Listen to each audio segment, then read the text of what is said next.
तो good morning student, डिबलज classes में आप लोग को स्वागत है। आज हम लोग एकदम धमाल मचाने वाले हैं।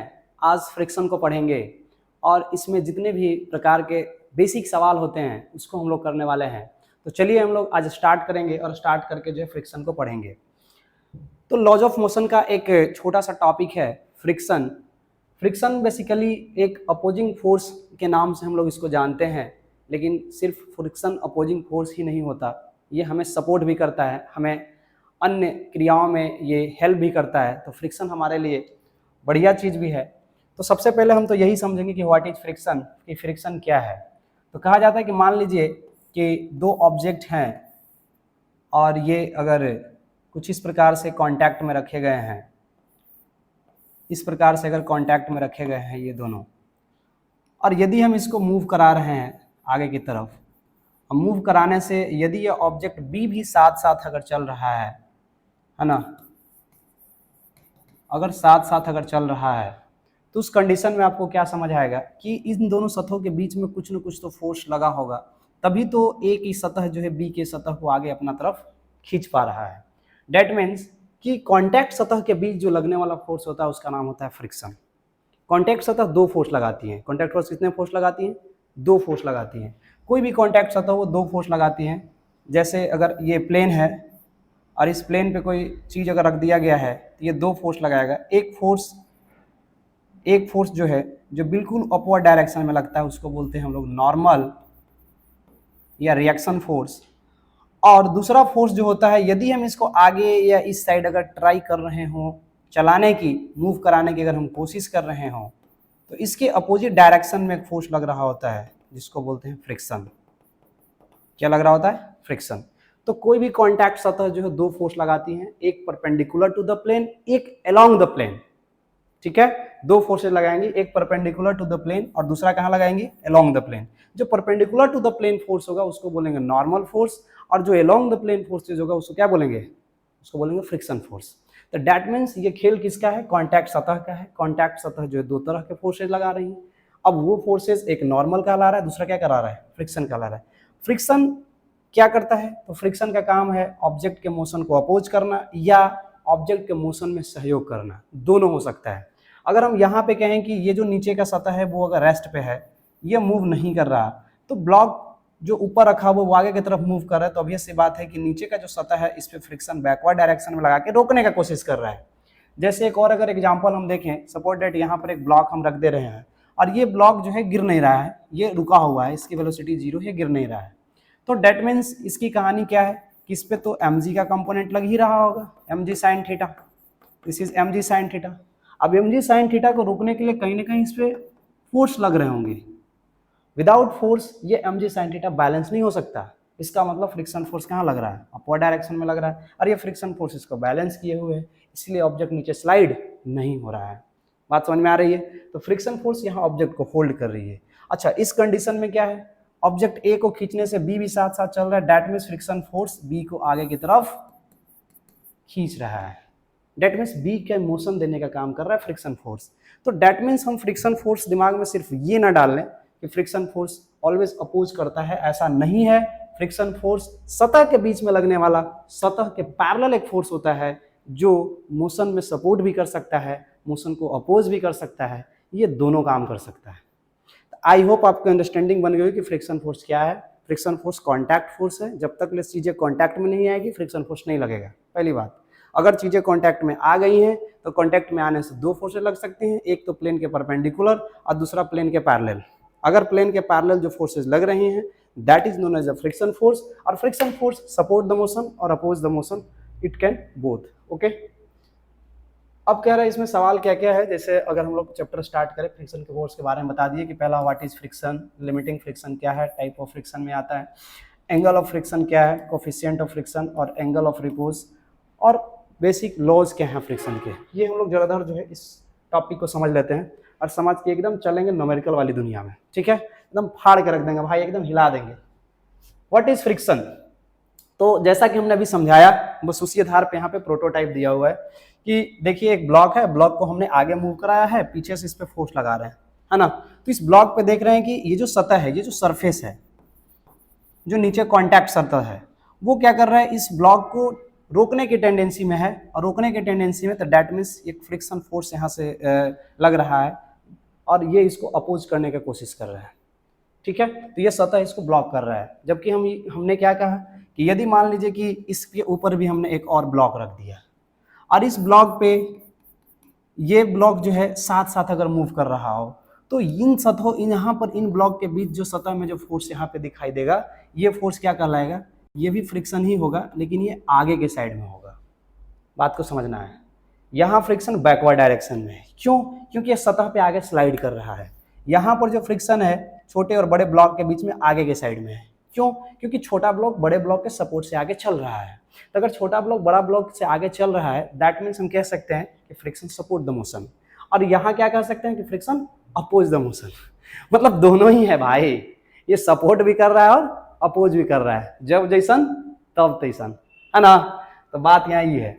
अब आगे चलते हैं, वही डिफिनेशन यहाँ लिख दिया गया, when object slide on tends to slide on the surface on which is resting और force opposing, then the motion is produced at the contact surface. This is friction force is called the friction और frictional force। आप definition देख के लिख लेंगे, उसमें कोई दिक्कत नहीं है। चलिए आगे चलते हैं। अब एक कहानी आती है लिमिटिंग फ्रिक्शन की। अब यहाँ पे पहले हम लोग फ्रिक्शन की टाइप को समझ लेते हैं कि टाइप ऑफ फ्रिक्शन में कौन कौन से टाइप हो जाते हैं। तो बेसिक अगर फ्रिक्शन के हम टाइप्स की अगर बात करें, तो एक तो हो गया स्टैटिक फ्रिक्शन, स्टैटिक फ्रिक्शन भाई साहब, एक हो गया काइनेटिक फ्रिक्शन, ठीक है, या डायनामिक फ्रिक्शन जिसको हम लोग बोलते हैं। तो ये दो प्रकार के हो गए, स्टैटिक फ्रिक्शन और काइनेटिक फ्रिक्शन। स्टैटिक फ्रिक्शन वो फ्रिक्शन होता है, सतह के द्वारा वो पोजीशन होता है जब ऑब्जेक्ट को हम ट्राई कर रहे हो खींचने की और ऑब्जेक्ट वहीं पे रहा हो, खिंचा नहीं रहा हो। दैट कंडीशन, दैट स्टेट में जो फोर्स लगता है सरफेस पे, वो कहलाती है स्टैटिक फ्रिक्शन। इसका मतलब स्टैटिक फ्रिक्शन अगर किसी सतह पे लग रहा है तो वो ऑब्जेक्ट उस सतह पे स्लाइड नहीं कर सकता। बात समझ रहे हैं? और वो स्लाइड नहीं कर सकता कब तक? जब तक की वैल्यू लिमिटिंग फ्रिक्शन तक ना पहुंच जाए। जैसे ही आप फोर्सेस को बढ़ाते इतना एक्सटर्नल फोर्स को बढ़ा दिए कि वैल्यू कहां पहुंच गया, लिमिटिंग तक पहुंच गया, तो उसके बाद अब अगर आप जरा सा भी वैल्यू बढ़ाओगे तो वो ऑब्जेक्ट जो है अब रेस्ट पे नहीं रहेगा, अब वहां पे स्लाइड कर जाएगा। तो लिमिटिंग फ्रिक्शन कौन सा फ्रिक्शन है? Limiting friction maximum static friction है। This is what, this is the maximum static friction. ये मैक्सिमम स्टैटिक फ्रिक्शन है। Limiting friction is the maximum static friction. और ये क्या हो करता है भाई, ऑब्जेक्ट को तब तक होल्ड करके रखता है जब तक वैल्यू लिमिटिंग फ्रिक्शन तक न पहुंच जाती है। जैसे ही लिमिटिंग फ्रिक्शन तक पहुंचती है, उसके हम थोड़ा सा आगे अगर फोर्स लगाते हैं तो ऑब्जेक्ट स्लाइड कर जाता है, अब नहीं टिक पाएगा। जैसे यहाँ पर अगर हम एग्जांपल के थ्रू समझाएं तो इस ब्लॉक पे दो फोर्सेज लग रहे हैं। पहले तो कि एक mg नीचे लग रहा है जिसको वेट बोल रहे हैं, नॉर्मल रिएक्शन ऊपर के साइड में लग रहा है। अब अगर इस पे हम दाएं बाएं से कोई फोर्स न लगाएं, उस कंडीशन में क्या होगा कि ऑब्जेक्ट पे सिर्फ दो ही फोर्सेज लगेंगे, एक नॉर्मल लगेगा, एक mg लगेगा। ऑब्जेक्ट वाई डायरेक्शन में बैलेंस्ड रहेगा, सीधी सी बात है। अब यहाँ पे हम फॉरवर्ड या बैकवर्ड कहीं पे हम फोर्स नहीं लगा पा रहे हैं, अगर नहीं लगा रहे हैं तो उस कंडीशन में क्या हो जाएगा, यहाँ पर जो इसकी नेचुरल स्टेट रहेगी, जैसे ही हम खींचने की कोशिश करेंगे, ट्राई करेंगे आगे की तरफ, थ्रस्ट लगा करके फोर्स लगाएंगे, तो यहाँ पे फ्रिक्शन फोर्स जनरेट होना शुरू हो जाएगा। और जैसे जैसे हम वैल्यू बढ़ाते रहेंगे तैसे तैसे जो है इसकी एक वैल्यू भी इंक्रीज करती रहेगी। एक ऐसा लिमिट आ जाएगा कि वहाँ के बाद ऑब्जेक्ट को आप जैसे ही खींचो वो खिंचा जाए, है ना। अगर मैं एग्जाम्पल लेके बताऊं, जैसे अगर सपोज डैट, ठीक है, ये रिमोट है, ओके। अब इस रिमोट पे ध्यान से देखेंगे, समझेंगे, ये रिमोट है। अब इस रिमोट पे अगर हम थोड़ा सा फोर्स लगाते हैं, नहीं खिंचा रहा, थोड़ा सा फोर्स और बढ़ाएं और भी नहीं खिंचा, और बढ़ाएं और भी नहीं खिंचा है। बात समझ रहे हैं? तो हम एक्सटर्नल फोर्स बढ़ा रहे हैं तो इसके अंदर लगने वाला फ्रिक्शन फोर्स भी बढ़ रहा है। अरे कितना वैल्यू तक बढ़ेगा? तो एक ऐसा लिमिट तक आ जाएगा कि वहां के बाद अब फ्रिक्शन फोर्स बढ़ ही नहीं सकता। हम तो अपना फोर्स बढ़ा सकते हैं, मेरे पे डिपेंड कर रहा है, तो हम एक्सटर्नल फोर्स को बढ़ाते जा रहे हैं, लेकिन वस्तु अब उससे ज्यादा अपना फ्रिक्शन फोर्स नहीं बढ़ा सकता। That is the maximum friction और that state is called the limiting friction. उसको हम लोग लिमिटिंग फ्रिक्शन के नाम जानते हैं। मतलब लिमिटिंग फ्रिक्शन एक मैक्सिमम फ्रिक्शन होता है, तब तक ऑब्जेक्ट अपने रेस्ट वाली कंडीशन को बरकरार रखेगा। जैसे ही आप लिमिटिंग तक पहुंचते हो, उसको जैसे ही फोर्सेस देते हो, ऑब्जेक्ट वहाँ से चल देता है, काइनेटिक स्टेट में चला जाता है। ठीक है, the maximum friction force that can be developed at the contact surface when body is just on the point of the moving, मतलब एकदम मूव करने के कगार पे आ गया हो, उसकी अब जरा सा फोर्स लगा दोगे तो मूव कर जाएगा, that is the limiting force. उसको हम लोग लिमिटिंग फोर्स बोल रहे हैं, लिमिटिंग फ्रिक्शन बोल रहे हैं। ओके, आई होप ये चीजें आपको समझ में आया होगा। अब ये फ्रिक्शन के टाइप्स हैं, थोड़ा सा स्लाइड उल्टा पुल्टा हो गया है। स्टैटिक फ्रिक्शन, दूसरा डायनामिक हो गया, डायनामिक यानी काइनेटिक, इसी को हम काइनेटिक बोल रहे हैं, काइनेटिक फ्रिक्शन हो गया। और इसकी दो टाइप है, एक हो गया स्लाइडिंग, दूसरा हो गया रोलिंग। स्टैटिक फ्रिक्शन में सिर्फ और सिर्फ एक आ रहा है लिमिटिंग वाला, लिमिटिंग फ्रिक्शन, लिमिटिंग फ्रिक्शन है। अब डायनेमिक फ्रिक्शन या काइनेटिक फ्रिक्शन दो तरह के हैं, या तो स्लाइड करके चल रहा हो या तो रोल करके चल रहा हो। ऑब्जेक्ट अगर ऐसे फिसल के चल रहा हो या तो घूम घूम के चल रहा हो, उसमें चक्का लगा हो, तो डेट मीन्स इस आधार पे हम कह सकते हैं कि स्लाइडिंग की कंडीशन है या क्या है, रोलिंग की कंडीशन है। तो उस आधार पे हम स्लाइडिंग और रोलिंग फ्रिक्शन बोलेंगे। यहाँ पे एक कंडीशन को थोड़ा समझाया जा रहा है कि मान लीजिए कि ऑब्जेक्ट है, इस पर हम बाहर से फोर्स लगा रहे हैं, फोर्स लगाने से ये मूव नहीं कर रहा है, नो मोशन, मूव नहीं कर रहा है, मूव नहीं कर रहा, जब तक हम फोर्स लगाते रहेंगे अगर ये मूव नहीं करता रहेगा, that is called the static friction. उस समय जो फ्रिक्शन यहाँ पे जनरेट होता रहेगा सतह को जो रोकने के लिए काम आएगा, that is the static friction. और वो maximum value of static friction is called limiting friction. Limiting friction, तो लिमिटिंग फ्रिक्शन क्या है, वो स्टैटिक फ्रिक्शन की मैक्सिमम वैल्यू है। वहां के बाद ऑब्जेक्ट किस में कन्वर्ट हो जाएगी, काइनेटिक में कन्वर्ट हो जाएगी भाई, काइनेटिक में कन्वर्ट हो जाएगी। और काइनेटिक में कन्वर्ट होगी तो डेट मीन्स कि वहां जो है दो तरीके का फ्रिक्शन हो सकता है, स्लाइड करके लग सकता है, रोल करके लग सकता है। जैसे एक यहाँ पे क्यूबिक शेप में दिया हुआ ऑब्जेक्ट है, इसको हम जैसे ही फोर्स लगा रहे हैं तो वहां जो सतह पे है वो स्लाइड कर रहा है, लेकिन जैसे यहाँ सिलेंड्रिकल शेप में ऑब्जेक्ट रखा हुआ है ना, ये आराम से जो है लुढ़क लुढ़क के चल रहा है, तो डेट मीन्स वहां जो फ्रिक्शन जनरेट हो गया that is rolling friction generate हो रहा है।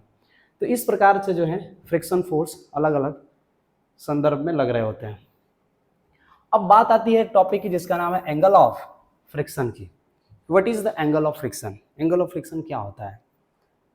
तो कहा जा रहा है कि देखिए, एंगल ऑफ फ्रिक्शन का मतलब क्या है कि अगर सतह पे फोर्स लगा रहे हैं, सतह दो तरीके का फोर्स लगाता है तो रुके हुए कंडीशन में, पहले ध्यान देना कि एंगल ऑफ फ्रिक्शन किसके लिए डिफाइन होता है, एट रेस्ट, ऑब्जेक्ट रेस्ट में होना चाहिए, ऐसा नहीं कि मूव कर जाना चाहिए। अगर काइनेटिक स्टेट में चला गया तो वहां नहीं डिफाइन करते, ये हम लोग डिफाइन करते हैं रेस्ट वाली ही कंडीशन में। तो अगर ये ब्लॉक है, ये ब्लॉक रेस्ट पे है, अभी हम फोर्स लगा रहे हैं इस पे, नो डाउट फोर्स लगाने की वजह से मैक्सिमम तक हम फोर्स लगा दे रहे हैं, that is the limiting value of the friction. ठीक है, एफ लिमिटिंग क्रिएट होने के लिए।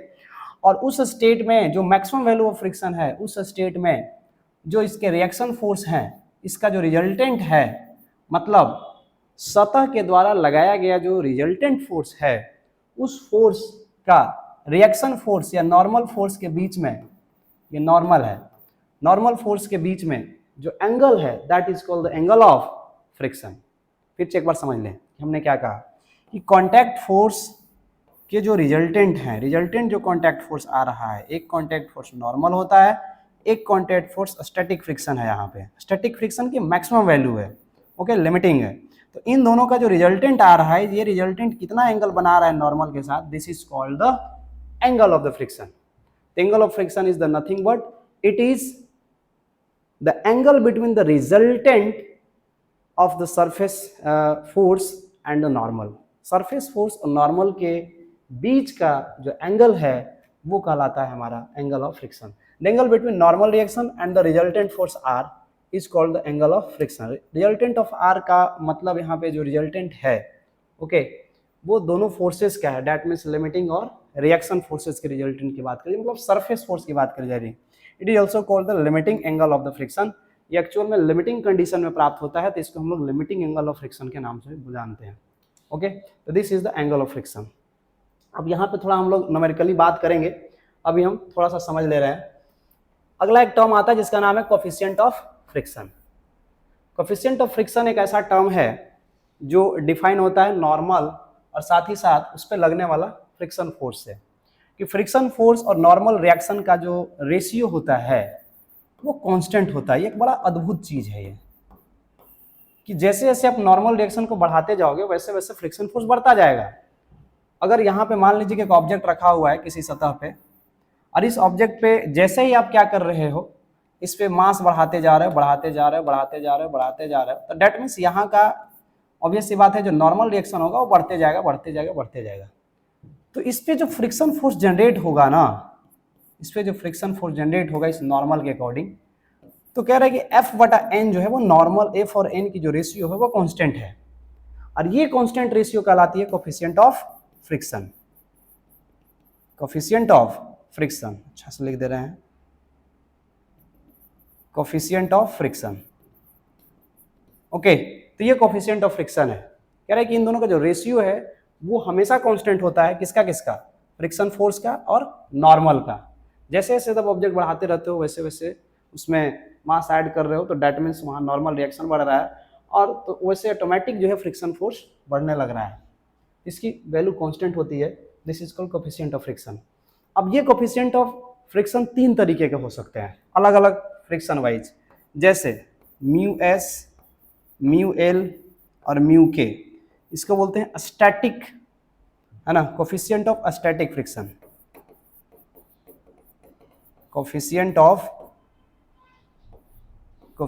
Of static friction, static friction. Mu two को म्यू एल को बोलते हैं coefficient of limiting friction, limiting friction, और इसको बोलते हैं कोफिशिएंट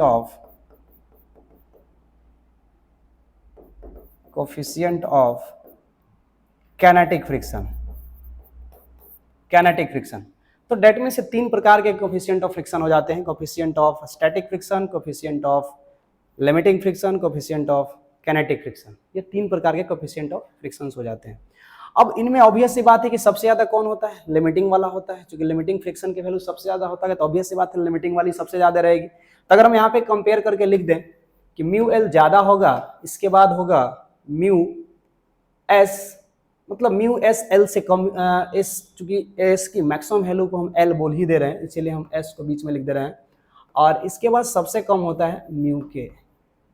कैसे लिखना सही रहेगा, कैसे लिखना सही रहेगा, एस प्रॉपर एस डिफाइन नहीं हो सकता, एस की वैल्यू अलग अलग हो सकती है, थोड़ा सा यहाँ पे लिखना ऐसे सही नहीं रहेगा।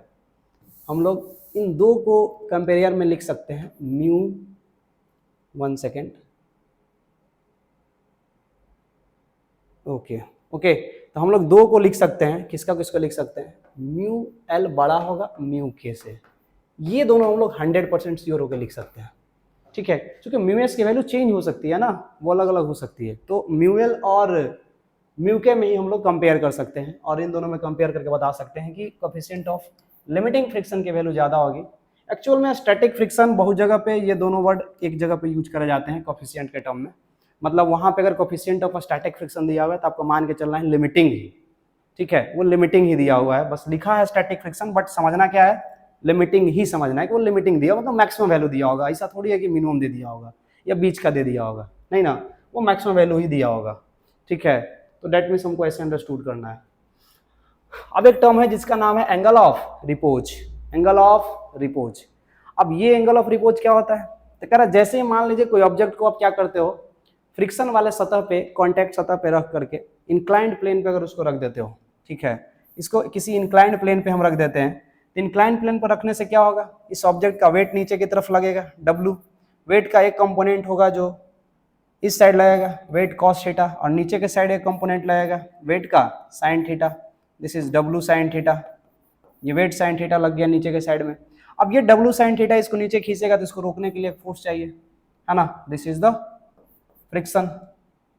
और ये कौन सा फ्रिक्शन चाहिए, लिमिटिंग वाला चाहिए, ध्यान रखना है, दिस इज लिमिटिंग वाला चाहिए, मतलब ऑब्जेक्ट स्लाइड नहीं करना चाहिए और मैक्सिमम फाई होनी चाहिए।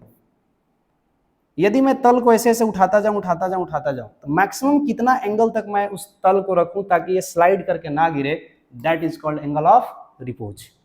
एंगल ऑफ रिपोज का मतलब यह है कि किसी भी प्लेन का अगर हम एंगल ऑफ रिपोज निकालना है तो उस प्लेन पे एक ब्लॉक रख देंगे, एक ऑब्जेक्ट रख देंगे, और रख के उस प्लेन को हम उठाते जाएंगे, तब तक उठाएंगे जब तक ले कि वो स्लाइड करने के टेंडेंसी में ना जाए। जैसे वो स्लाइड करने के टेंडेंसी में आ जाएगा, भाई साहब हम कहेंगे अभी रुक जा, गिरना भाई, तो उस समय हम लोग उसको रोकेंगे और उस मैक्सिमम वैल्यू को फाइंड आउट करेंगे कि वो वैल्यू है क्या एक्चुअल में, और वो वैल्यू हमको वहां से निकाल के देगा phi, that phi is the angle of repose. तो with increase in the angle of inclined surface the maximum angle at which body starts sliding down is called the angle of friction।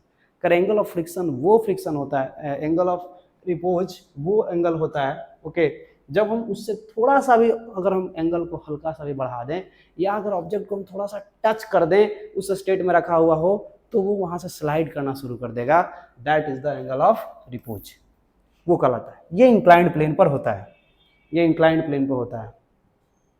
अगला है laws of friction की। अगर हम बात कर रहे हैं फ्रिक्शन की लॉज किन बातों पे काम कर रही होती है, तो कह रहा है the magnitude of friction force is equal to the external force, है ना, कि फ्रिक्शन फोर्स की वैल्यू जो है एक्सटर्नल फोर्स की वैल्यू पे डिपेंड करता है।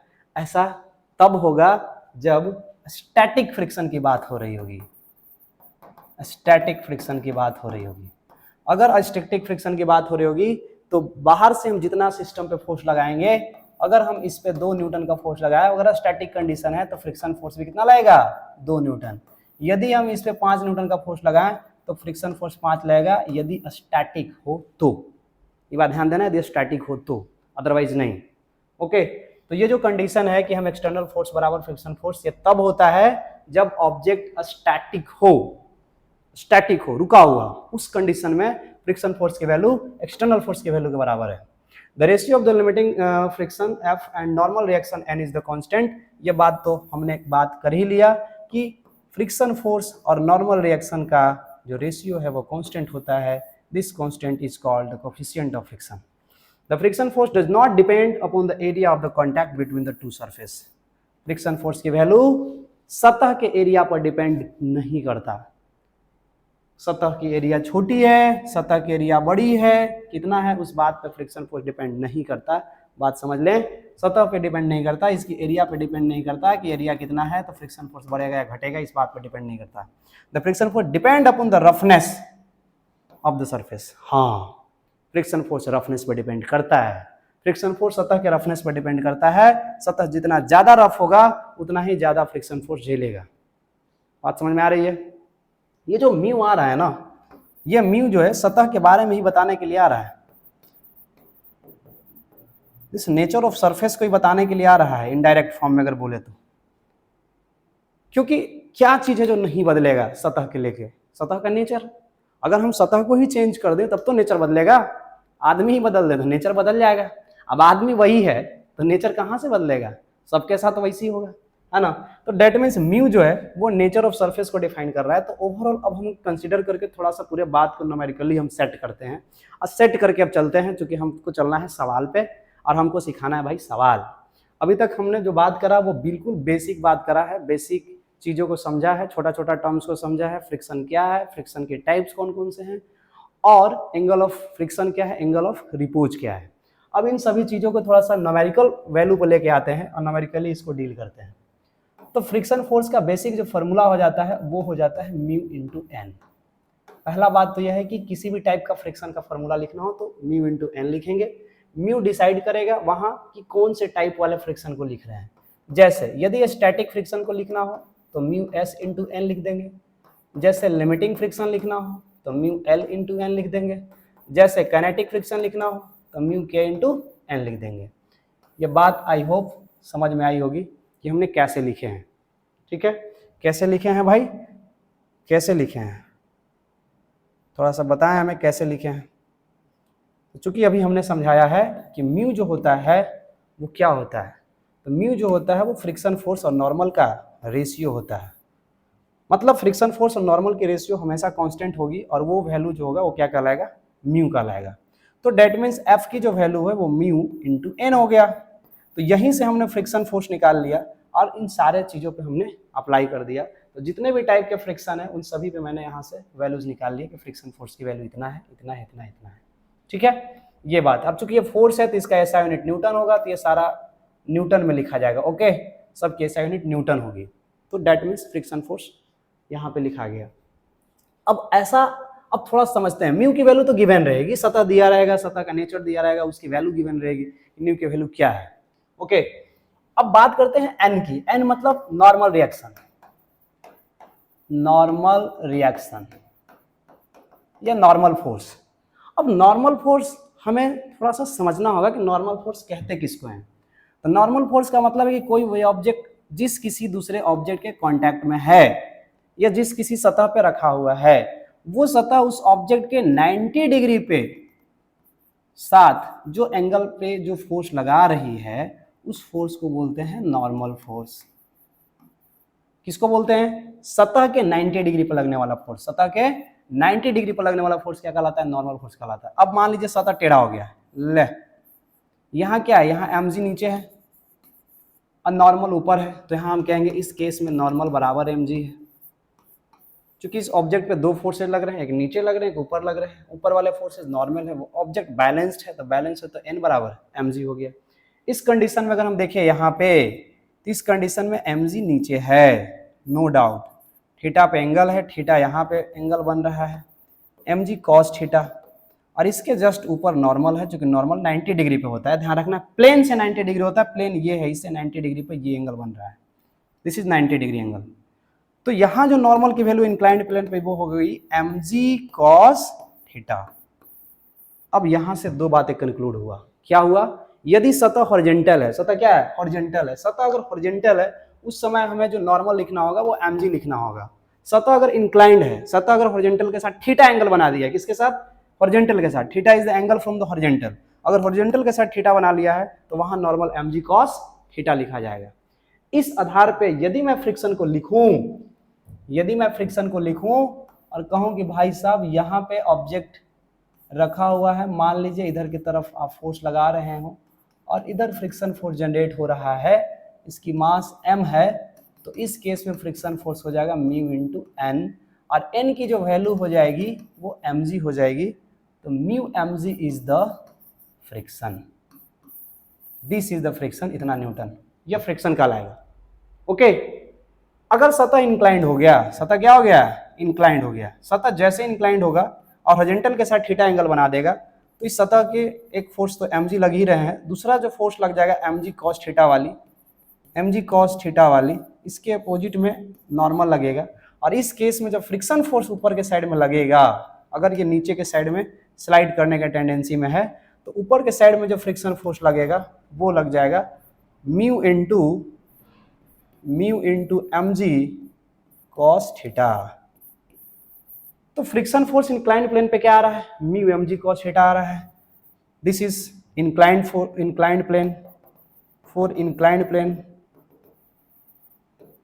प्लेन, और ये कहाँ आ रहा है? ये ऑन हॉरिजॉन्टल प्लेन। तो हॉरिजॉन्टल सतह पे कुछ इस तरह के आ रहा है और इंक्लाइंड प्लेन पे म्यू mg cos थीटा आ रहा है। ध्यान रखना है कि ये दो हमें फ्रिक्शन फोर्स यहाँ से मिल गए।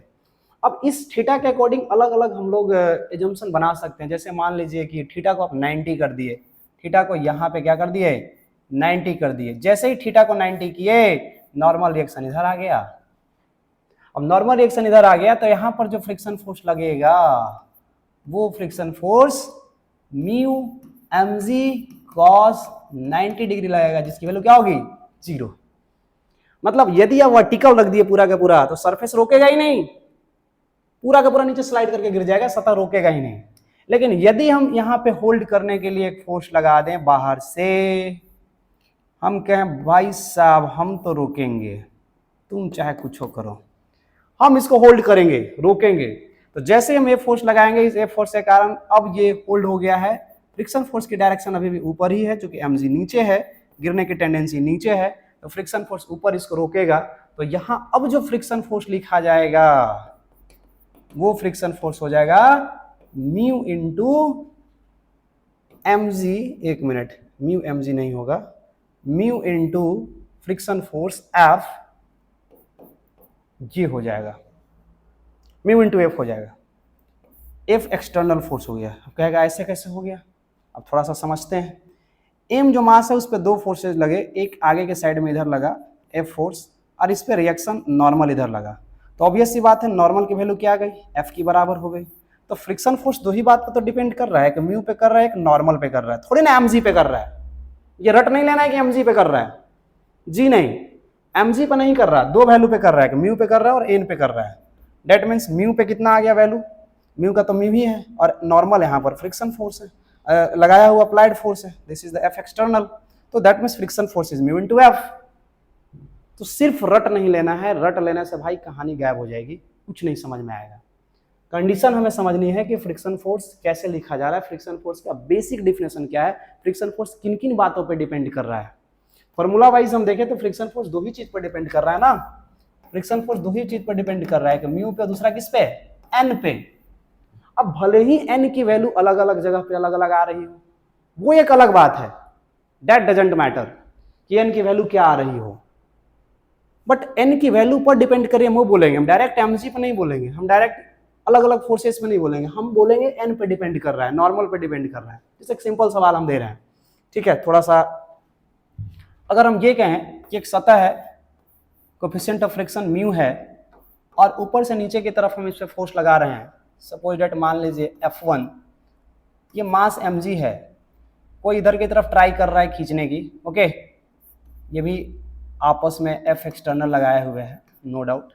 अब यहाँ हमें फ्रिक्शन फोर्स लिखनी है कि बताओ यहाँ सतह पे जो फ्रिक्शन फोर्स आएगा बैकवर्ड डायरेक्शन में वो कितना आएगा, तो फॉर्मूला हम यही लिखेंगे, फॉर्मूला में कोई चेंज नहीं करेंगे, फ्रिक्शन फोर्स बराबर म्यू इनटू एन होता है।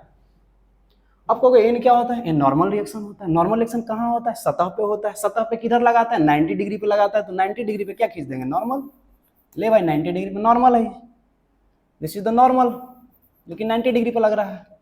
अब इसका एफबीडी बना लेते हैं, तो एमजी नीचे लगा, नॉर्मल ऊपर लगा, F1 फोर्स नीचे लगा, चूंकि F1 फोर्स भी तो लगाए हैं, क्या ये फोर्सेज F एक्सटर्नल इसमें जिम्मेदार है, नहीं, नॉर्मल के डायरेक्शन में है ही नहीं F एक्सटर्नल का कंपोनेंट, तो ऑब्वियस सी बात है F एक्सटर्नल नहीं लेंगे, तो जब नहीं लेंगे तो यहां पर जो हम N नॉर्मल लिखेंगे वो N नॉर्मल क्या लिखाएगा भाई, वो N नॉर्मल लिखाएगा mg प्लस F।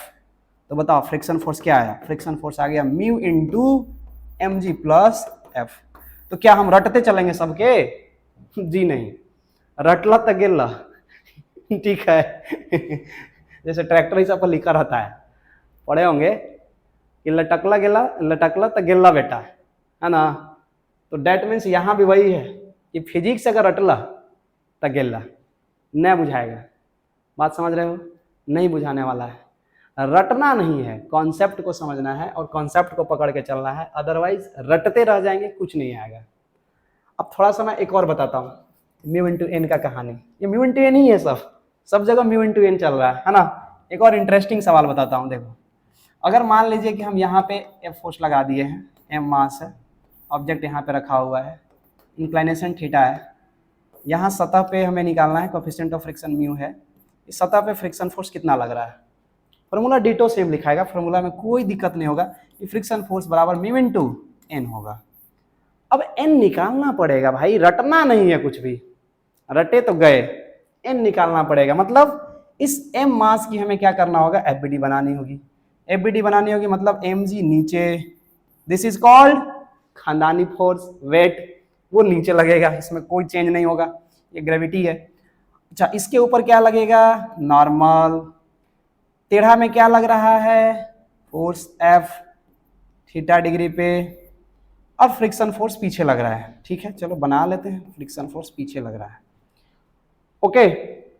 अब हम यहाँ ये कह रहे हैं कि हमें नॉर्मल चाहिए, क्या चाहिए, नॉर्मल चाहिए, तो फ्रिक्शन फोर्स टेढ़ा लग रहा है, या डायरेक्ट नहीं बोल सकते एन बराबर एमजी हो गया, पूरा कहानी है कि जैसे कि तैसे हो जाएगा, खत्म, ये डायरेक्ट एन बराबर एमजी नहीं बोल सकते, क्योंकि एक और फोर्स है जो टेढ़ा लग रहा है, उन सबको हमें कंपोनेंट वाइज तोड़ना होगा, इसका फ्रिक्शन का ऊपर थोड़ी कंपोनेंट जाएगा, नहीं जाएगा, लेकिन एफ फोर्स का एक कंपोनेंट होगा ऊपर, एफ फोर्स का राइट साइड में कंपोनेंट हो जाएगा एफ कॉस थीटा, और ऊपर के साइड में कंपोनेंट हो जाएगा F sine theta.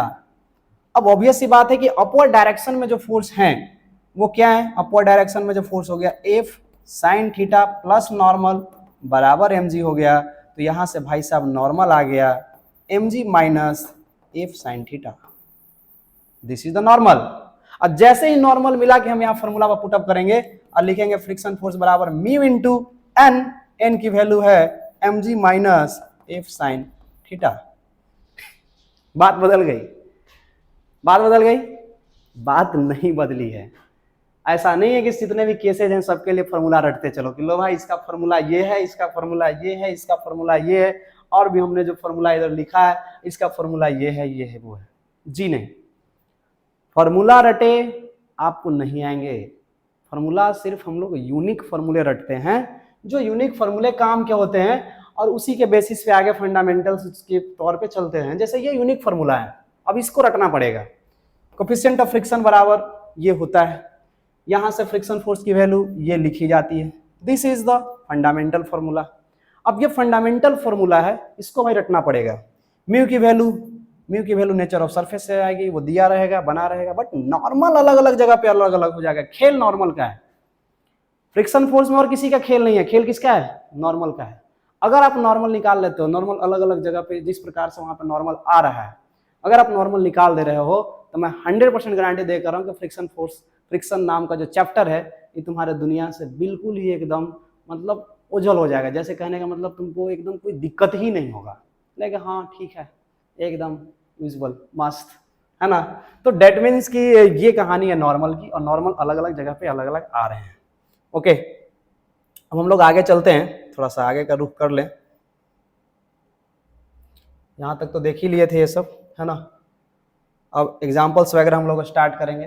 Friction force लिखना सीख गए, नॉर्मल निकालना सीख गए, नॉर्मल के अलग अलग सवाल दिए जाएंगे, अलग अलग तरीके से दिए जाएंगे, फिर भी हमें कोई दिक्कत नहीं होना चाहिए, चाहे इंक्लाइंड प्लेन पे हो चाहे जिधर भी हो, नॉर्मल लिख सकते हैं या कहीं पे भी हो, उससे कोई दिक्कत नहीं है। बात समझ रहे हो? कोई हमें दिक्कत नहीं होना चाहिए, प्रत्येक जगह पे हमें नॉर्मल लिखने आना चाहिए। बात समझ में आई? अब थोड़ा सा हम लोग बेसिक सवाल की ओर देखेंगे, और एक बिल्कुल छोटा सा सवाल को हम उठाते हैं यहाँ पे। एक सवाल ये है, मान लीजिए कि एक ऑब्जेक्ट है और इस ऑब्जेक्ट सतह पे रखा हुआ है जिसका कोफिशिएंट ऑफ लिमिटिंग फ्रिक्शन की वैल्यू 0.3 है और काइनेटिक फ्रिक्शन की वैल्यू जो है कोफिशिएंट ऑफ फ्रिक्शन की वैल्यू 0.1 है। यदि ये 5 kg का ऑब्जेक्ट है, इस पे आप 2 न्यूटन का फोर्स लगा रहे हो और मान लीजिए यहाँ पे 15 न्यूटन का फोर्स लगा रहे हो, 15 क्या 45 कर देते हैं, ठीक है, 45 न्यूटन का फोर्स लगा रहे हो। इन दोनों ही कंडीशन में पहले निकालना है कि फ्रिक्शन फोर्स क्या होगा। फाइंड द फ्रिक्शन फोर्स या फ्रिक्शन। ओके, दूसरा हमें एक्सेलरेशन भी फाइंड करना है, ठीक है, एक्सेलरेशन फाइंड करना है। ये दोनों हमें निकालनी है कि फ्रिक्शन फोर्स क्या होगा और एक्सेलरेशन क्या होगा। इन दोनों ही फोर्सेस के लिए निकालनी है, 2 न्यूटन के लिए भी और 45 न्यूटन के लिए भी, ठीक है। सबसे पहले आप लोग ट्राई करें, थोड़ा सा पॉज करें और पॉज करके ट्राई करें, और ट्राई करने के बाद, ठीक है, चलिए आप लोग ट्राई कर लिए होंगे। अब हम आगे चलते हैं। मान लेते हैं कि हम इस पर 2 न्यूटन का फोर्स लगा रहे हैं। कितना का लगा रहे हैं? 2 न्यूटन का। सबसे पहले हम ये चेक कर लेते हैं कि इसकी जो लिमिटिंग फ्रिक्शन है, लिमिटिंग फ्रिक्शन क्या बताया था, सबसे ज़्यादा मैक्सिमम फ्रिक्शन होता है, वो लिमिटिंग होता है। तो सबसे पहले हम ये देख लेते हैं कि क्या मेरा फोर्स लगाने से ऑब्जेक्ट चलेगा या नहीं चलेगा। वो बताएगा कौन? लिमिटिंग फ्रिक्शन बताएगा। तो यहाँ से हम लिमिटिंग फ्रिक्शन की वैल्यू निकाल लेंगे, म्यू इंटू एन कर लेंगे। चूंकि हॉरिजॉन्टल सतह है, सतह कैसा है? हॉरिजॉन्टल है। कहानी समझना है, अगर मैं अलग अलग सतह बना के समझाया हूँ सब जगह पे कैसे एन निकालते हैं, यहाँ सतह हॉरिजॉन्टल है, बिल्कुल हॉरिजॉन्टल है, तो एन बराबर mg हो जाएगा, तो म्यू एल इंटू mg हो जाएगा। डेट मीन्स म्यू एल का वैल्यू है 0.3, m की वैल्यू है 5, g का वैल्यू हम लोग बाय डिफॉल्ट 10 जगह सब जगह लेके चल रहे हैं, तो बचती है 15, है ना। 15 न्यूटन का फोर्स लगेगा भाई। कितना लगेगा? 15 न्यूटन का। मतलब ऑब्जेक्ट को स्लाइड कराने के लिए इनिशियली कितना फोर्स चाहिए? इनिशियली चाहिए 15 न्यूटन का फोर्स। हम दे कितना रहे हैं? 2 न्यूटन का। भाई साहब ये ऑब्जेक्ट चलेगा? 15 Newton is the required force, 15 Newton is the required force. अरे भाई किसी चीज को खींचना है, गाड़ी फंसी हुई है, गाड़ी को खींचने के लिए कम से कम मान लीजिए 1000 न्यूटन चाहिए। हम वहां पे 1000 न्यूटन से कम दे रहे तो निकलेगा, वहीं फंसा रह जाए, खिंचाएगा ही नहीं। डेट मीन्स कि खींचने के लिए हमको कम से कम कितना चाहिए? 15 न्यूटन चाहिए। और 15 न्यूटन नहीं है, कितना फोर्स है? 2 न्यूटन। तो अगर हम बात कर रहे हो फॉर 2 न्यूटन के लिए, फॉर 2 न्यूटन, तो अगर हम 2 न्यूटन पे बात कर रहे हो तो 2 न्यूटन पर ऑब्जेक्ट नहीं खिंचाएगा, ऑब्जेक्ट रेस्ट पे रहेगा। पहली बात समझना है, ऑब्जेक्ट अगर रेस्ट पे रहेगा तो जो फ्रिक्शन फोर्स लगेगा वो हमने बताया है कि वो एक्सटर्नल फोर्स के बराबर हो जाता है, वो एक्सटर्नल फोर्स के बराबर हो जाता है यदि ऑब्जेक्ट रेस्ट पे है। तो ये एक्सटर्नल फोर्स है, एक्सटर्नल फोर्स कितना है 2 न्यूटन का, तो फ्रिक्शन फोर्स कितना हो जाएगा 2 न्यूटन का हो जाएगा। चमका, चमकना चाहिए। यहां पे हमने कहा कि जैसे ही आप फोर्स लगा रहे हो, this is the external force, और एक्सटर्नल फोर्स की वैल्यू फ्रिक्शन फोर्स की वैल्यू बराबर हो जा रही है कब, जब ऑब्जेक्ट रेस्ट पे है, बिकॉज यहां मूव नहीं करेगा। मूव करने के लिए कम से कम 15 न्यूटन चाहिए, लेकिन दे कितना रहे हैं 2 न्यूटन ही दे रहे हैं, तो कहां से हो जाएगा काम, नहीं होने वाला। तो फ्रिक्शन फोर्स की वैल्यू 2 न्यूटन होगी। आंसर 2 न्यूटन होगा, ध्यान देना, आंसर 2 न्यूटन होगा, 15 नहीं होगा। 15 is the maximum required force. वहां तक ऑब्जेक्ट अपने आप को होल्ड करेगा, रेस्ट पे रखेगा। यदि मैं 2 के हटा के 5 कर दूं, 2 के हटा के 5 कर दूं, तो क्या फ्रिक्शन फोर्स चेंज हो जाएगा, 5 बढ़ जाएगा। अगर 5 से मैं 10 कर दूं तो भी फ्रिक्शन फोर्स 10 हो जाएगा। अगर 10 से मैं 15 कर दूं तो फ्रिक्शन फोर्स 15 हो जाएगा, क्योंकि this is the maximum required. और जैसे ही आप 15.1 करोगे, ऑब्जेक्ट स्टार्ट हो जाएगा मूव करने के लिए, बिकॉज आपने मैक्सिमम लिमिट ऑफ रोकने की जो फोर्स है उसको पार कर दी है, फ्रिक्शन फोर्स की पार कर दी है, इसीलिए ऑब्जेक्ट मूव कर जाएगा। ऑब्जेक्ट जब मूव करेगा तो काइनेटिक वाली कंडीशन को लेके चलेंगे। तो सबसे पहला चीज हमको क्या क्या निकालना था, पहला फ्रिक्शन फोर्स निकालना था, तो फ्रिक्शन फोर्स आ गया 2 न्यूटन। दूसरा एक्सेलरेशन निकालना था, भाई साहब ऑब्जेक्ट रेस्ट पे है, रेस्ट पे तो एक्सेलरेशन क्या हो जाएगा 0, तो फ्रिक्शन फोर्स आ जाएगा 2 न्यूटन। और ऑब्जेक्ट एट रेस्ट वाली कंडीशन है तो ऑब्जेक्ट का एक्सेलरेशन हो जाएगा 0। आई होप आप जो बनाए होंगे वो शायद ये आया हो, है ना। दूसरा हम लोग बात कर रहे हो, अगर मान लीजिए 45 न्यूटन लगा दिए, ऑब्वियस सी बात है कि 45 न्यूटन के जो फोर्स है वो ग्रेटर हो गया किससे, मैक्सिमम फ्रिक्शन से। मैक्सिमम फ्रिक्शन कितना है 15 न्यूटन, तो 15 न्यूटन से ज्यादा लग गया 45 न्यूटन। इसका मतलब ऑब्जेक्ट मूव करेगा, ऑब्जेक्ट क्या कर जाएगा मूव कर जाएगा। और ऑब्जेक्ट मूव करेगा, इसका मतलब यहाँ पे काइनेटिक फ्रिक्शन वाली हमें कहानी बनानी होगी। यहाँ पर हमको काइनेटिक फ्रिक्शन लेना होगा, क्योंकि काइनेटिक फ्रिक्शन कहाँ लगता है, जब ऑब्जेक्ट मूव करते रहता है। मूव करते समय जो फोर्स लगता है कॉन्टैक्ट सतह पे, वो कहलाता है काइनेटिक फ्रिक्शन। और काइनेटिक फ्रिक्शन की जो वैल्यू हम लोग लिखते हैं वो म्यू इनटू एन लिखते हैं। एन मतलब यहाँ पे mg ही है, तो म्यू के जगह पे म्यू के हो जाएगा, और म्यू के की जो वैल्यू है 0.1 है, तो 0.1 इंटू एम की वैल्यू देख लीजिए 5 है, इंटू जी 10 है, तो दिस इज 5 न्यूटन। इसका मतलब फ्रिक्शन काइनेटिक फ्रिक्शन की वैल्यू 5 न्यूटन आ गई। दैट मीन्स अब इस ऑब्जेक्ट पे नेट फोर्स क्या होगा, मतलब फ्रिक्शन फोर्स की वैल्यू तो निकल गया यहाँ पे 5 न्यूटन, हमें निकालना है एक्सेलरेशन। तो एक्सेलरेशन बराबर होगा नेट फोर्स, एक फोर्स 45 न्यूटन का आगे लगा, फ्रिक्शन पीछे लगा 5 न्यूटन का, this is the 40 divide by what 5, 8 metre पर सेकेंड एज द एक्सेलरेशन। बात समझ में आई। ये सवाल बहुत ही इंपॉर्टेंट सवाल है, आसानी में मत लेना इसे, बहुत ही इंपॉर्टेंट सवाल है फ्रिक्शन को समझने के लिए। हमने क्या कहा है कि एक ब्लॉक लिया है, ब्लॉक पे 2 कोफिशिएंट ऑफ फ्रिक्शन ऐड करा है, म्यू एल एंड म्यू के, और साथ ही साथ फोर्सेज हमने कहा कि 2 न्यूटन का लगा रहे हैं, 45 का लगा रहे हैं। इन दोनों ही कंडीशन में हमें ऑब्जेक्ट की 2 फ्रिक्शन फोर्स और एक्सेलरेशन चाहिए। तो हमने सबसे पहले क्या करा, म्यूएल जहां भी अगर सवाल में दिया है या स्टैटिक फ्रिक्शन दिया है, तो सबसे पहले हम ये चेक कर लेंगे कि वो कितना मैक्सिमम होल्ड कर सकता है। क्या हम जो फोर्स लगा रहे हैं एक्सटर्नल, वो होल्डिंग कैपेसिटी से कम लगा रहे हैं, ज्यादा लगा रहे हैं। अगर हम होल्डिंग कैपेसिटी से कम लगा रहे हैं, that means object at rest रह जाएगा, और उस समय जो फ्रिक्शन फोर्स होगा वो एक्सटर्नल फोर्स के बराबर हो जाएगा। तो this is the friction force external force के बराबर है। ऐसा कब है, जब ऑब्जेक्ट रेस्ट पे है। दिमाग में घुसा। अब जो है काइनेटिक वाली कहानी आ गई कि अगर जैसे हम फोर्स को 45 न्यूटन करेंगे तो रोकने के लिए तो 15 न्यूटन ही फोर्स चाहिए था, लेकिन हमने कितना लगा दिया 45, अब तो नहीं रोक पाएगा 15 नहीं रोक पाएगा। इसका मतलब ऑब्जेक्ट रेस्ट पे नहीं रहेगा, ऑब्जेक्ट मूव कर जाएगा। और मूव करने के दौरान कौन सा फ्रिक्शन लेते हैं, काइनेटिक। तो काइनेटिक कोफिशिएंट ऑफ फ्रिक्शन से हम काइनेटिक फ्रिक्शन निकाल रहे हैं। तो काइनेटिक कोफिशिएंट ऑफ फ्रिक्शन यहाँ पे रखा, एन का मतलब mg, और यहाँ पे 5 न्यूटन आ गया। दैट मीन्स एफ के मतलब काइनेटिक फ्रिक्शन की वैल्यू हो गई 5 न्यूटन। अब चूंकि 5 न्यूटन बैकवर्ड लगेगा चलते समय और आगे लगेगा 45 न्यूटन, तो नेट रिजल्टेंट आगे लगेगा कितना, 45 माइनस 5, 40 न्यूटन। 40 डिवाइड बटा इसकी मास कितना दिया हुआ है 5, तो 40 डिवाइड बटा 5 इज द 8 मीटर पर second square is the acceleration.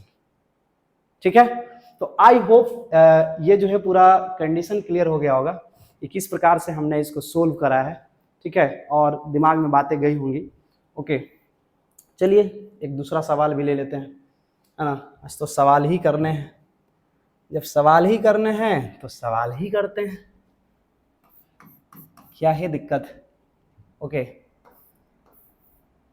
एक ब्लॉक है, इस ब्लॉक पे 50 न्यूटन का फोर्स लग रहा है, दिस इज 37 डिग्री पे, इसकी मास 10 kg है, म्यू की वैल्यू जो है मान लीजिए 0.2 है।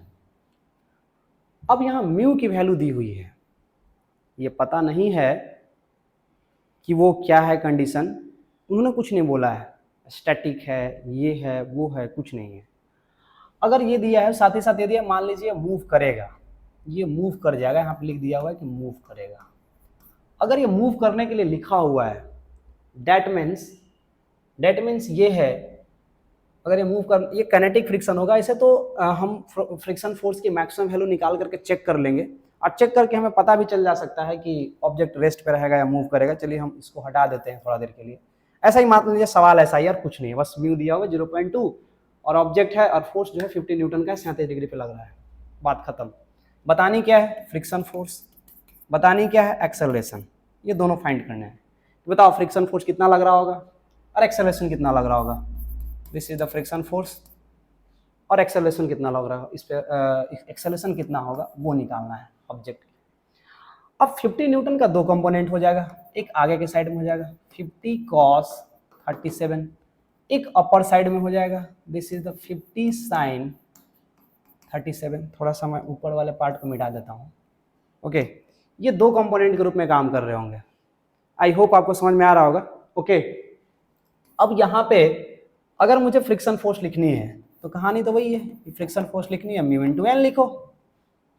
अब म्यू इंटू एन लिखो तो डेट मीन्स एन की वैल्यू फाइंड आउट करनी होगी, एन की वैल्यू फाइंड आउट करनी होगी, मतलब एन यहाँ पे नॉर्मल रिएक्शन होगा अपवर्ड। अगर इसका एफबीडी हम बनाएं, एफबीडी अगर हम बनाएं तो नॉर्मल ऊपर लग रहा है, एमजी नीचे लग रहा है, और साथ ही साथ 50 sin 37 ऊपर लग रहा है, 50 sin 37।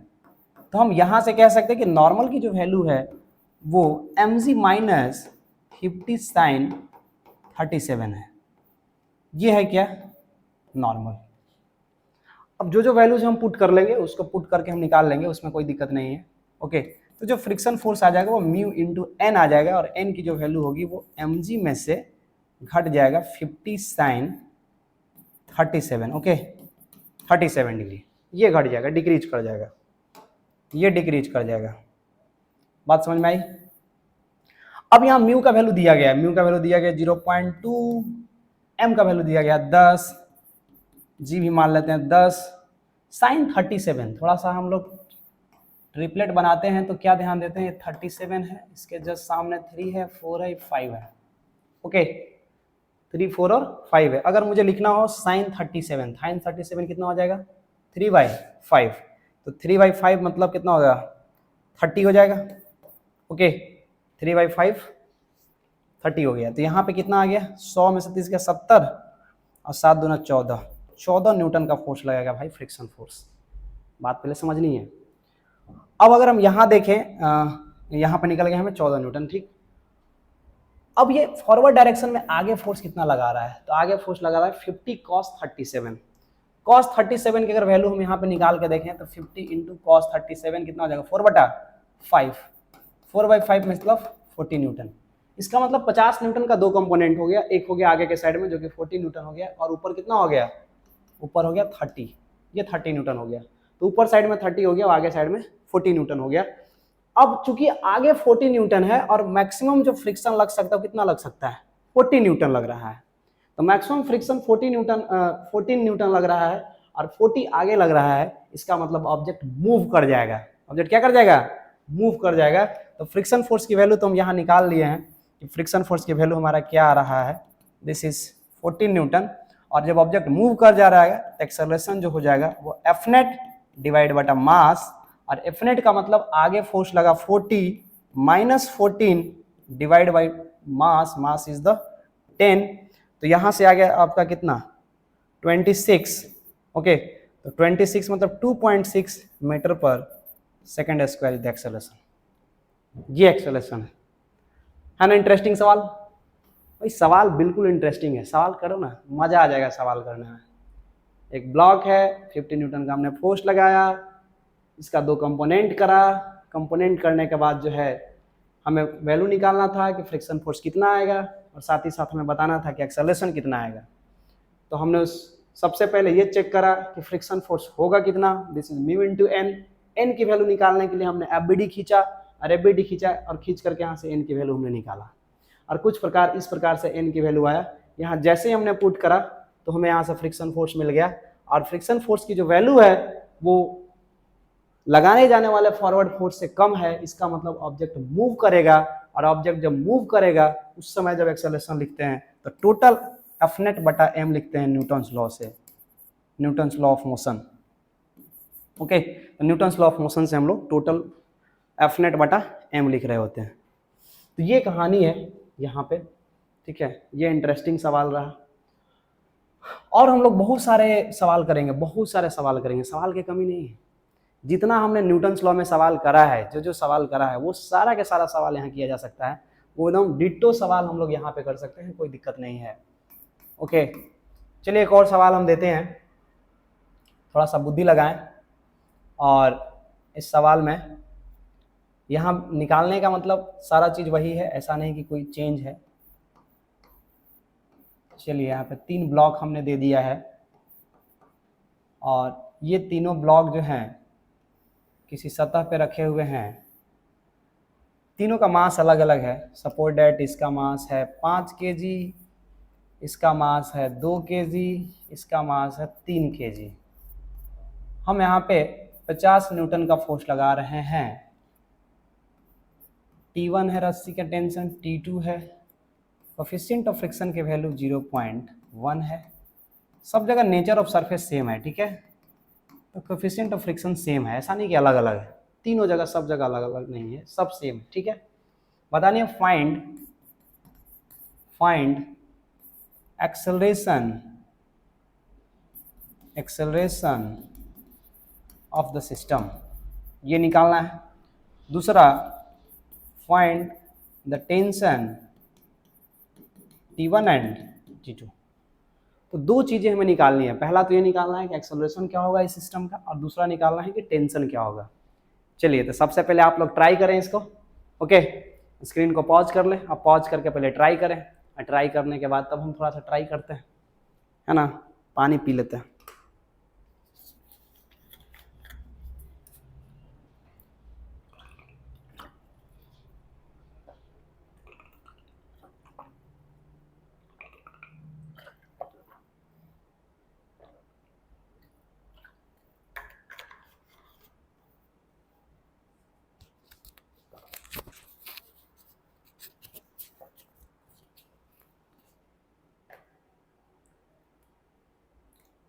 ओके, तो चलिए स्टार्ट करते हैं। आई होप आपने अपना कोशिश कर लिया होगा। चलिए, तो सबसे पहले हमको एक्सेलरेशन निकालना है, इसके बाद टेंशन निकालना है। बिल्कुल बेसिक मेथड से चल सकते हैं, एकदम बेसिक मेथड लगा सकते हैं, कोई दिक्कत नहीं इसको बनाने के लिए, या इसको एज ए सिस्टम मान के भी बनाया जा सकता है। 2 तरीके से बनाया जा सकता है। सबसे पहले तीनों जगह पे जो फ्रिक्शन की वैल्यू है वो हम लोग निकाल लेते हैं, उसको हम लोग मार्क कर लेते हैं। मान लीजिए फ्रिक्शन 1 है, इसका नाम फ्रिक्शन 2 है, और इसका नाम फ्रिक्शन 3 है। तो सबसे पहले हम निकाल लेते हैं कि F1 की वैल्यू क्या होगी। F1 की वैल्यू होगी mu into N. Mu into N मतलब म्यू की वैल्यू दिया हुआ है 0.1 इंटू एन मतलब इससे रिएक्शन फोर्स जो मिलेगा वो उसकी रिएक्शन फोर्स 5 इंटू 10 हो जाएगी mg के बराबर, that means 5 Newton.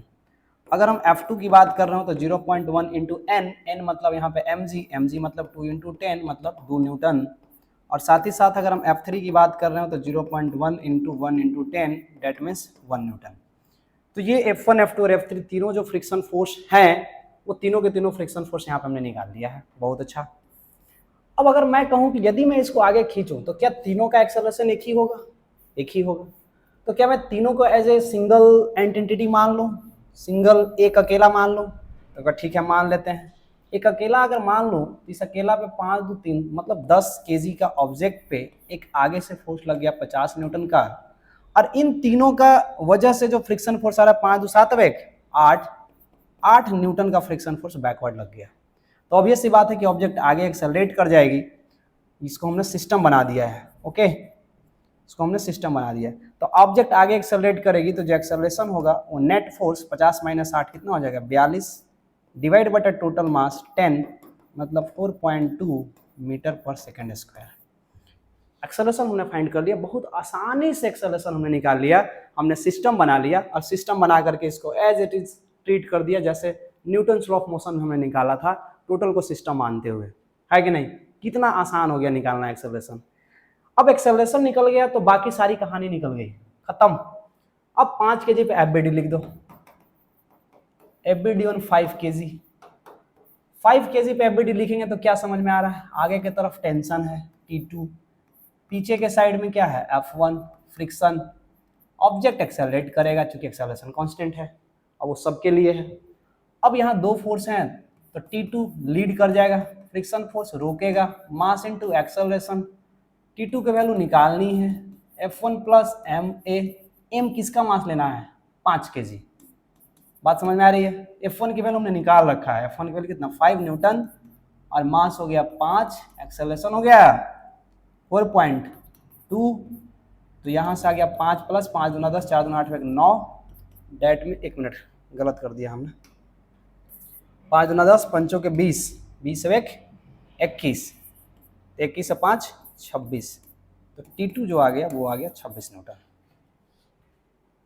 I hope आप लोग का भी आया होगा, अगर बनाया हो तो यही आया हो, ओके। कैलकुलेशन मिस्टेक नहीं है, कैलकुलेशन मिस्टेक नहीं है, सारा डेटा हमने सही से रखा है। 5 न्यूटन मास इनटू एक्सेलरेशन, और मास की वैल्यू जो है यहाँ पे 5 केजी पे लगाया है तो 5, एक्सेलरेशन की वैल्यू 4.2 आई है, ठीक है, गुड, कोई दिक्कत नहीं है।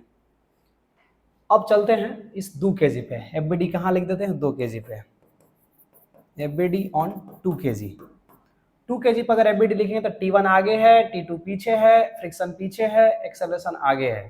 तो नेट फोर्स अगर मैं लिखूं, ध्यान से समझे, नेट फोर्स अगर लिखूं तो T1 आगे लिखूं, T2 को पीछे लिखूं और फ्रिक्शन फोर्स दोनों पीछे है। तो इसका मतलब T1 minus T2 minus F2, मतलब ये दोनों को ऐड करके T1 में से घटाना है। T1 में से हमको दोनों को घटा देना है, किसको किसको, T2 प्लस फ्रिक्शन फोर्स 2 को। नेट फोर्स किसके बराबर है, इसकी मास इंटू एक्सेलरेशन, है ना। तो मास into acceleration that means 2 KG. Acceleration की वैल्यू कितना है, एक्सेलरेशन की वैल्यू 4.2 है दिस।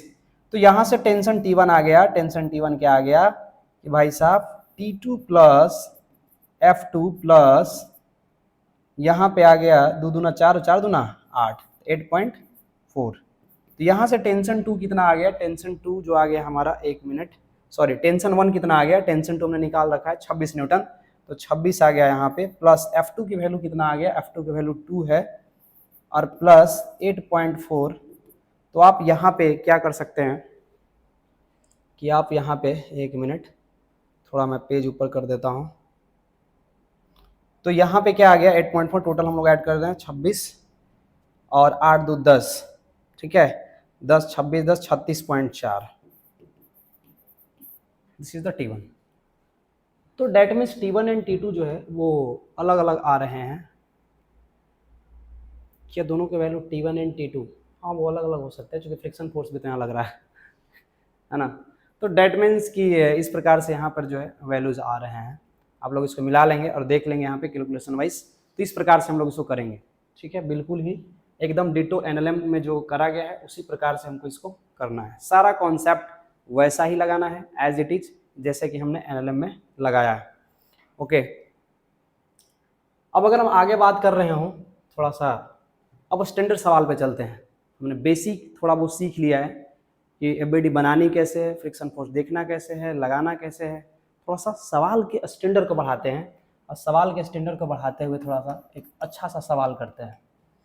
मान लीजिए कि इंक्लाइंड प्लेन है, इस इंक्लाइंड प्लेन पे ये ऑब्जेक्ट, दो ऑब्जेक्ट रखे गए हैं, एक की मास जो है यहाँ मान लीजिए 5 kg है और एक की मास जो है यहाँ पर 2 kg है। बात समझते हैं? ठीक। यहाँ जो इंक्लाइनेशन है वो इंक्लाइनेशन है, सपोज डैट वो इंक्लाइनेशन है 30 डिग्री है, 30 डिग्री। ठीक। कोफिशिएंट ऑफ फ्रिक्शन की जो वैल्यू है यहाँ पे दोनों ही सतह पे कोफिशिएंट ऑफ फ्रिक्शन 0.1 है, 0.1 है।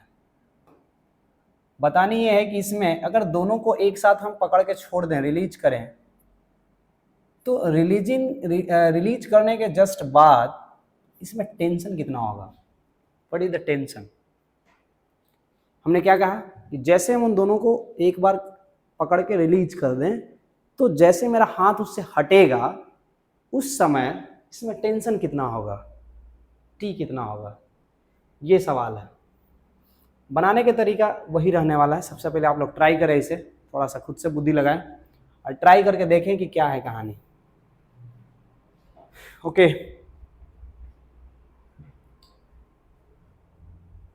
ओके, तो चलिए, आई होप आप लोग जो है ट्राई कर लिए होंगे।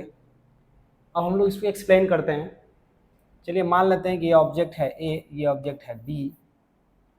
अब यहाँ अगर हम लोग देखें एफबीडी के अनुसार से तो ए ऑब्जेक्ट पर जो फोर्स लग रहा है वो किस डायरेक्शन में लग रहा है? तो एक जो है डाउनवर्ड डायरेक्शन में नीचे के साइड में लग रहा है, this is mg cos, mg मतलब 50 साइन, सॉरी कॉस नहीं, साइन 30 डिग्री, ये फोर्स लग रहा है। और नॉर्मल भी लग रहा है, नो डाउट, नॉर्मल भी हम लोग निकाल लेंगे। अगर हम ए ब्लॉक पे देखें, एफबीडी अगर लगाएं यहाँ पे ए ब्लॉक पे, ए ब्लॉक पे अगर एफबीडी हम लगाएंगे तो क्या आएगा, थोड़ा सा सोच लें। ए ब्लॉक पे एफबीडी क्या आएगा?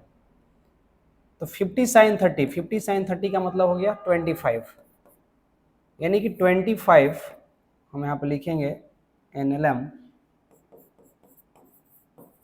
ऑन ब्लॉक ए ब्लॉक पे अगर न्यूटन्स लॉ लगाएं तो हम कह सकते हैं कि 25 माइनस ऊपर क्या हो जाएगा, टेंशन, 25 माइनस टेंशन, और क्या लग रहा होगा, फ्रिक्शन फोर्स।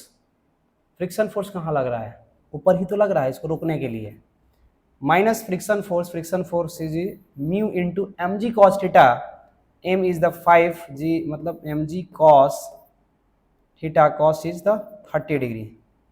तो 25 minus tension minus M G cos theta बराबर mass into acceleration mass 5 into A, ये आ जाएगा यहाँ पे। ओके, तो यहाँ से अगर हम लोग देखें तो क्या निकल के आ गया, 25 माइनस टेंशन माइनस म्यू की वैल्यू कितना दिया हुआ है, 0.1, 0.1 दिया हुआ है म्यू की वैल्यू, तो यहाँ हो जाएगा 5 इंटू कॉस 30, कॉस 30 कितना, √3/2, यानी कि 5/2 √3 is equal to 5 into acceleration. अब हम लोग बीच में दूसरे वाले ब्लॉक जो है बी ब्लॉक है, बी ब्लॉक को अगर हम ध्यान से देखें तो कहेंगे कि यहाँ नीचे टेंशन लग रहा है, प्लस में इसका साइन कंपोनेंट नीचे लग रहा है, 20 साइन 30 नीचे लग रहा है, 20 साइन 30 नीचे लग रहा है। बात समझ में आ रही है?